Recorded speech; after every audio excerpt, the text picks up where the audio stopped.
Gravando.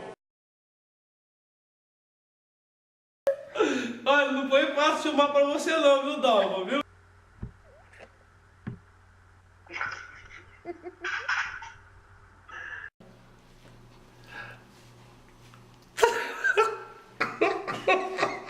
Devolver.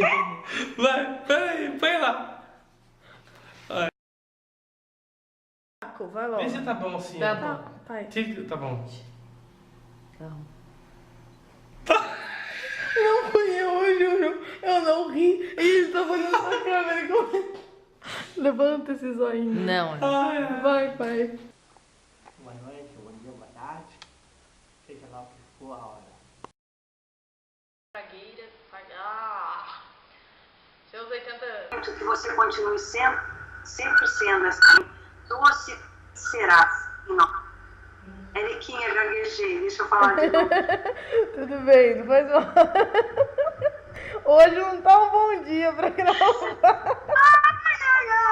Acho que vai ter que ser outra hora, já não tô, né? eu tô focando bem? Eu falei. Mas só engloba tudo. Eu tenho muitas coisas pra falar pra você, mas... Dalva, você tá no meu coração. Dalva, você é aquela estrela que brilha no céu e cai uma luz no meu coração. Porque eu gosto de você, tá? Eu gosto de você.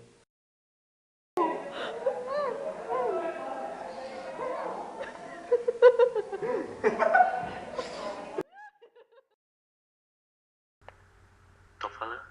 Eu tô com sono, vai. Vai, 1, 2, 3. Vai, 1, 2, 3, já. Pra você, Dalva. Para! Dalva, tá bom. Dalva, agora falando sério. Dalva, agora falando sério. Peraí, eu sei. Dalva, agora, Dalva, falando sério agora pra você. Olha bem nos fundos dos meus olhos. Bem nos fundos. Olha bem nos meus olhos. Tá bom, mas olha dentro dos meus olhos e diga.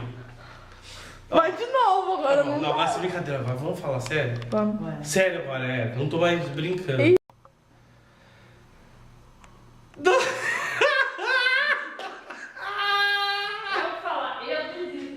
Ai, peraí.